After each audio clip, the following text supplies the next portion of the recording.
사람들, 우리는 성경에서 하나님의 성정을 이렇게 우리가 깊이 이렇게 사모하거나 묵상할 때가 있어요. 하나님의 백성들의 죄악의 잔상 가운데서도 하나님은 노하기를 더디하시고 또 은혜를 베풀어 주시고 또 자비를 베풀어 주시며 긍휼이 한없는 하나님의 성정을 대할 때가 있습니다. 때로는 그 놀라운 사랑, 그 놀라운 자비하심 앞에 한없이 고개를 떨구며 눈물을 흘리며 동에 자복하는 우리 스스로를 보게 되기도 하고 또 성경 속에 우리 하나님의 주인공들, 하나님의 백성들이 하나님 앞에 침상을 눈물로 적시는 장면들을 우리가 보고는 한다는 거예요. 하나님은요, 정의로운 하나님이십니다. 하나님은 공의가 있으세요. 그래서 마땅히 하나님의 백성들이 하나님 앞에 하나님의 말씀을 지키지 못하고 성도로서 본분을 지키지 못할 때 하나님은 징계의 회초리를 때리십니다. 그렇지만 하나님은 또 공의로운 하나님이시기도 하지만 사랑이 많은 하나님이시라는 거예요. 어찌 보면 징계의 회초리보다도 하나님은 용서의 마음을 더 커다랗게 갖고 계실 수 있어요. 더 품으시고 사랑하는 열정을 더 크게 갖고 계시다는 거예요. 그래서 징계의 회초리를 늘 보관하시다가도 하나님의 마음에 기대어 하나님의 사랑과 긍휼과 자비함에 깊이 침잠케 되어 그 하나님의 마음에 기대어 기도하는 자들의 기도를 즐겨 들으시고 그 기도 가운데 하나님은 마음을 새롭게 작정하실 때도 있다는 거예요. 하나님의 그 마음에 합한 기도를 하나님께서 찾으신다는 거죠. 사랑하는 아버지가 사랑하는 자녀가 이렇게 잘못을 했을 때 뭔가 이렇게 회초리를 때리는 또 정의로운 마음을 가질 때도 있다는 겁니다. 그런데 옆에서 자애로운 사랑이 그윽한 어머니가 아버지를 만류하는 거예요. 얘도 다 생각하는 게 있고 얘도 다 그런 여러 가지 삶의 계획이 있는데 어쩌다 보니까 이러한 죄악 가운데 물들어 있지 않겠는가 그러면서 여보 한 번만 우리가 용서하고 더 우리가 격려하고 지지하는 것도 이 아이의 앞날을 위해서 좋은 방법이 아닙니까? 라고 이렇게 아내가 또 남편에게 그런 이야기들을 또 하게 됐을 때 남편이 또 마음을 이렇게 추스리고 새롭게 마음가짐을 갖는 것처럼 이렇게 하나님의 마음에 기대어 기도하는 사람의 그 기도를 하나님께서는 귀를 쫑긋 세우시고 들으신다는 거예요. 성경에 우리 사울이라고 하는 왕이 있습니다. 사울이 처음에 왕이 될 때는 우리 하나님 앞에 굉장히 겸비했던 왕이죠. 그죠? 하나님 앞에 겸손했던 왕입니다. 그런데 그가 왕이 되고 나서 그의 삶이 조금씩 이제 일탈하기 시작을 했어요. 그러니까 하나님의 말씀에 불순종하기 시작했다는 거죠. 사울의 일대기를 보게 되면 커다란 우리 하나님의 말씀에 불순종하는 두 번의 계기가 등장을 합니다. 하나는 블레셋과의 전투였어요. 그러니까 블레셋과의 전투에 있어서 하나님께서 사무엘이 이 블레셋과의 전투의 전쟁터에 나타나기 전까지는 제사를 드리지 말 것에 대해서 명령하십니다. 그런데 블레셋의 이 군사들이 너무나 강력하게 이스라엘 군사들에게 다가오니까 이스라엘 백성들이 이제 겁을 먹고 흩어지기 시작을 했어요. 사울 왕도 마음이 초조해지기 시작을 한 거죠. 그래서 사무엘 선지자가 전쟁터에 도착하기 전에 제사를 드려버렸습니다. 제사를 드린다라고 하는 건 하나님의 임재를 사모한다는 거죠. 하나님께서 그 전쟁터 가운데 함께 하셔서 전쟁을 진두지휘하게 해달라고 하는 요청이 담겨 있는 것이 그 당시에 그 제사였다는 거예요. 근데 분명한 것은 사무엘 선지자가 오기 전까지는 제사를 보류해달라는 것이었는데 사울 왕이 그 명령을 불순종해버리고 말았습니다. 이 불순종으로 인해서 사울 왕은 징계의 상황 가운데 놓여져 있는 거죠. 또 하나는 우리가 익히 알고 있는 대로다가 아말렉과의 전투에 있어서 우리 하나님께서 승리를 보장할 것이니까 전쟁 승리 가운데 전쟁의 노획물들을 모두 하나님께 바친다는 생각을 가지고 전쟁 승리의 노획물을 사람이 갈취하지 말도록 그렇게 명령하셨다는 거예요. 그런데 사울 왕이 아말렉과의 전투에서 승리하고 나니까 전리품이 굉장히 괜찮은 것들이 많아요. 자기의 욕망에 사로잡혀서 살진 가축대를 살려둡니다. 살진 가축대를 자기의 식량으로 아니면 자기가 어떤 용도로 쓰려고 했는지 모르겠지만 살진 기름진 가축들을 보관했다는 거예요. 나중에 이 일을 누가 알게 됩니까? 사무엘 선지자가 알게 된다는 거예요. 순종이 제사보다 낫지 않느냐. 사울 왕은 또 거짓말을 합니다. 하나님께 제사를 드리려고 했다고. 이 두 번의 커다란 이 죄악 상황 가운데 하나님께서 사울 왕에게 어떤 징계 조치를 사무엘 선지자를 통해서 내렸냐면 사울 왕국이 무너질 거라는 거예요. 사울 왕을 이을 왕이 사울의 후손들에게서 나오는 것이 아니라 새 혈통의 왕이 등장할 것이라는 겁니다. 그런데 이 일이 곧바로 이루어지지가 않아요. 하나님의 징계와 하나님의 심판이 사울 왕국에 곧바로 내리꽂혀지지 않는다는 거예요. 이유를 알고 보니까 사무엘 선지자가 사울 왕을 목매이도록 하나님 앞에 중보기도를 했다는 거예요. 하나님, 그래도 하나님께서 사랑하시는 왕 아니었습니까? 하나님께서 세우신 왕 아니었습니까? 애타게 눈물을 흘리며 기도하는 사무엘 선지자의 기도의 장면을 볼 수가 있어요. 결국 사울 왕국이 종국적으로는 멸망을 했지만 그렇게 사울 왕정 그 시대 가운데 완전히 무너지지 않았던 것은 사무엘 선지자의 기도를 하나님께서 듣고 계셨다는 거예요.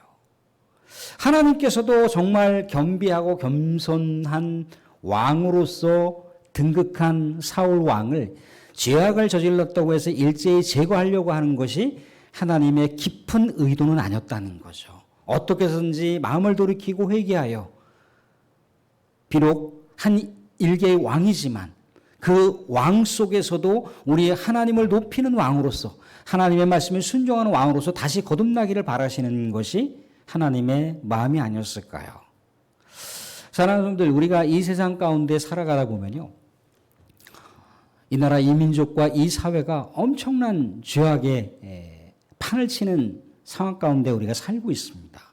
그러다 보니까 우리 믿음의 백성들도 이 수많은 이 죄악의 이 파도 앞에 우리 믿음의 백성들을 유혹을 받는다는 거죠. 때로는 죄를 짓기도 하고요. 이 죄의 유혹 가운데 우리 믿음이 흔들리기도 합니다. 믿음이 점점점 세잔해지고 있는데도 그 세잔해지고 있는 믿음을 우리가 때로는 영적으로 기민하게 대처하지 못할 때도 있다는 거예요. 이런 죄악의 잔상을 우리가 느끼고 우리가 또 경험할 때 우리는 어떻게 해야 될까? 오늘 모세가 정말 이스라엘의 죄악 속에서도 하나님 앞에 애끓는 심정으로 하나님의 마음에 기대어 기도할 때 하나님께서 이스라엘 백성들에게 징계를 초래하는 장면을 통해서 우리가 죄악이 난무하는 이 세상 속에서도 우리 믿음의 백성들이 죄악 가운데 유혹당하며 흔들리며 죄를 짓는 상황 가운데 있다 할지라도 우리가 다시 하나님 앞에 깨어 기도만 할 수만 있다면 하나님께서 그 사랑의 넓이를 더 확대시키시고 긍휼한 마음을 더 크게 확대하셔서 우리 믿음의 백성들을 새롭게 소성시키시고 회복시켜 주실 줄로 믿습니다. 오늘 말씀 가운데요, 이스라엘 백성들이 모세가 시내산에 이제 올라갔는데 시내산에 올라간 지 40일이 지나가고 있는 시점에서 모세가 나타나지 않는 거예요. 아무튼 하나님께서 모세를 통해서 이스라엘 백성들이 하나님과 관계를 맺도록 하셨죠. 그죠? 하나님과 이스라엘 백성들은 언약의 관계입니다. 결혼한 백성들이라는 거예요. 어떻게 보면 하나님이 영적인 아버지이자 영적인 남편입니다. 남편과 하나님의 백성들은 영적인 신부인 거죠. 남편과 아내가 계약을 맺었습니다. 언약을 맺었어요. 그러니까 하나님과 이스라엘 백성들은 언약한 사이라는 거죠. 언약한 사이 가운데 언약을 지켜야 할 그 길이 있어요. 그 길을 따라가야 된다는 겁니다.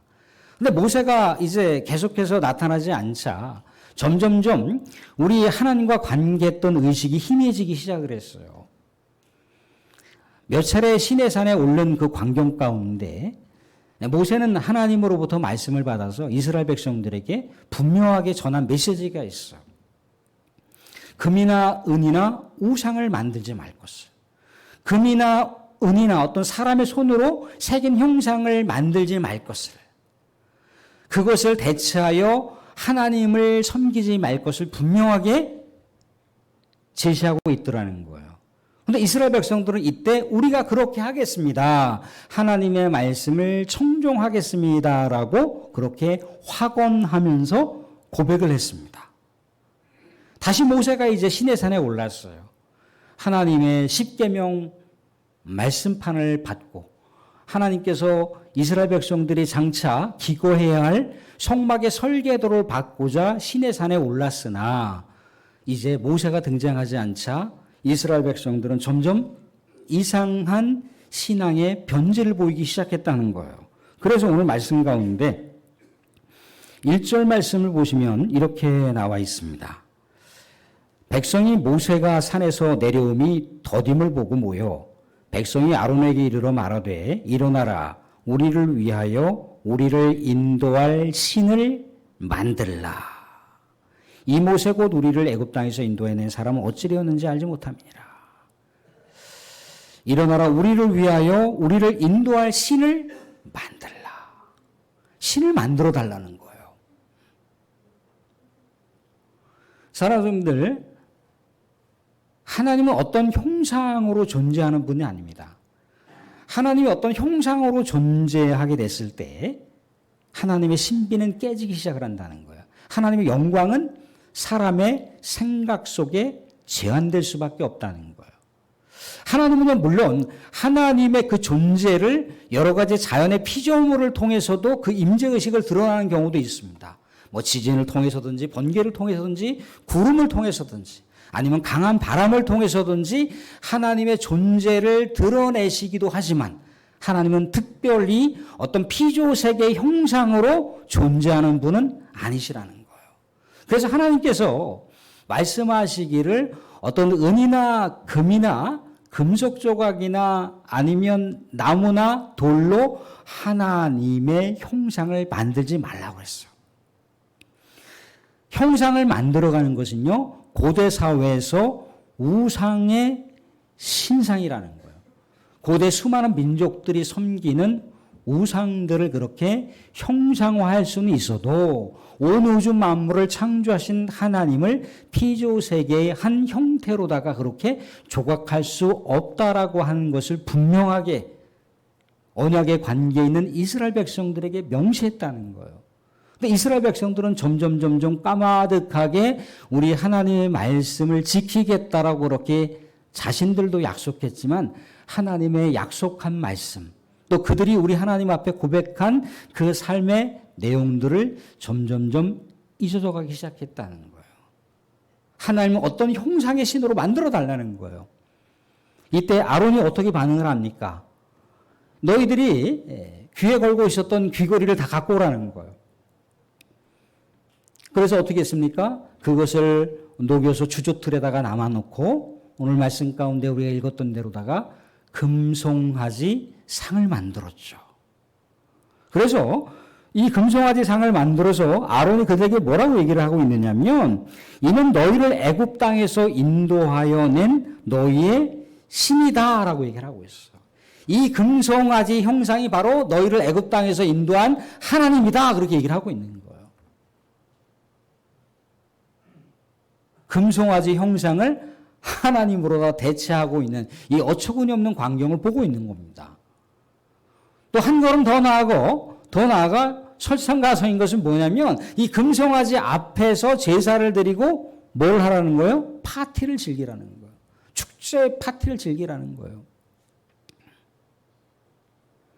그래서 이스라엘 백성들이 오늘 말씀 가운데 등장하고 있지만 앉아서 먹고 마시며 일어나서 뛰놀았더라 그렇게 하고 있어요. 먹고 마시고 뛰어놀았대더라. 육신의 향락을 즐겼다는 거예요. 하나님 앞에 깨어있는 제사, 하나님 앞에 살아있는 예배의 모습이 아니라는 거죠. 자신들의 만족에 도취되어서 자신들의 육적인 쾌락을 즐기기 위해서 결국 하나님을 형상화하여서 마치 사람이 하나님을 조종하려고 하는, 마치 사람이 하나님을 이렇게 저렇게 자신들의 의지와 자신의 소망에 따라서 만들어버리려고 하는 이런 엄청난 불신을 이스라엘 백성들이 초래했다는 거예요. 하나님을 형상화시켰습니다. 또 거기다가 제사를 드렸어요. 거기다가 파티를 즐기며 육체적인 향락과 쾌락을 즐겼던 이 모습은요, 우리가 알고 있는 대로다가 하나님의 영광, 하나님의 존재 가치가 10계명, 1, 2, 3계명에 등장하고 있는데 이 1, 2, 3계명을 다 어긴 셈이 돼버립니다. 언약 백성으로서 하나님의 언약을 완전히 파괴해버린 그런 엄청난 죄악의 모습을 이스라엘 백성들이 남겨놓았다는 겁니다.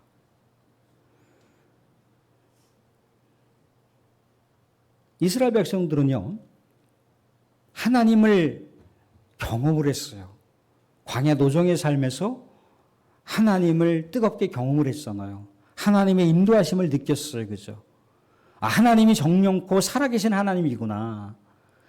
이스라엘 백성들이 이 시내산 언약 백성으로서의 계약을 맺기 전에 하나님한테 이렇게 저렇게 죄를 저질러도 하나님께서 용서를 하셨어요. 근데 계약이 진행된 다음부터 이스라엘 백성들이 죄를 저지르면 하나님께서는 가차없이 징계의 회초리를 쳤다는 거예요. 그런데 이스라엘 백성들이 늘 그렇게 하나님의 은혜 가운데 살 때, 하나님의 충만한 가운데 살 때는 영적 긴장을 늦추지 않았습니다.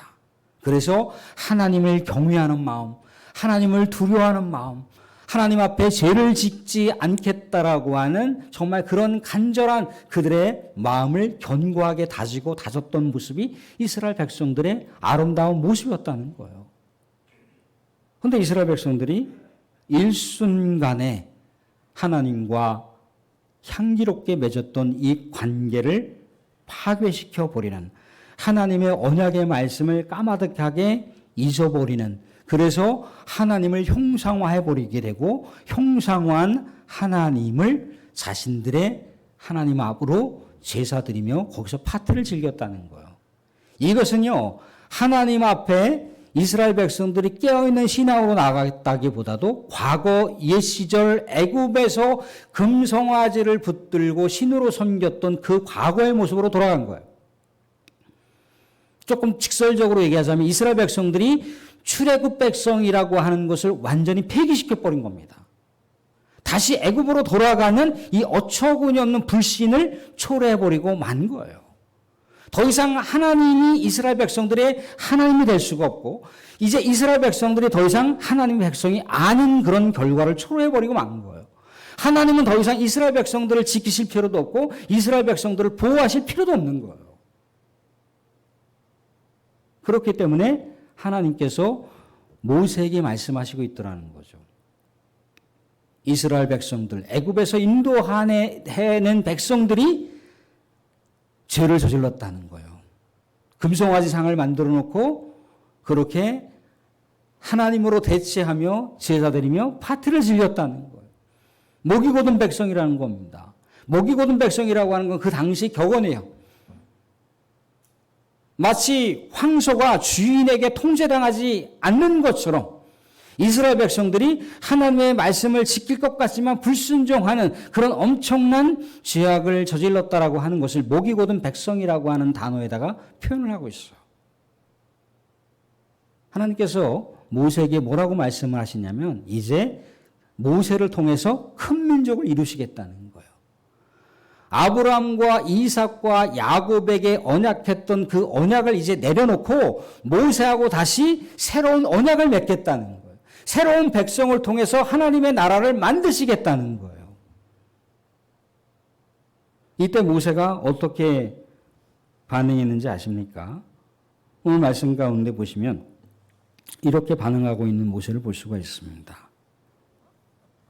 12절, 13절 말씀을 보시면 12절, 13절 말씀 같이 한번 읽어보도록 하겠습니다. 32장 12절, 13절입니다. 같이 봅니다. 시작.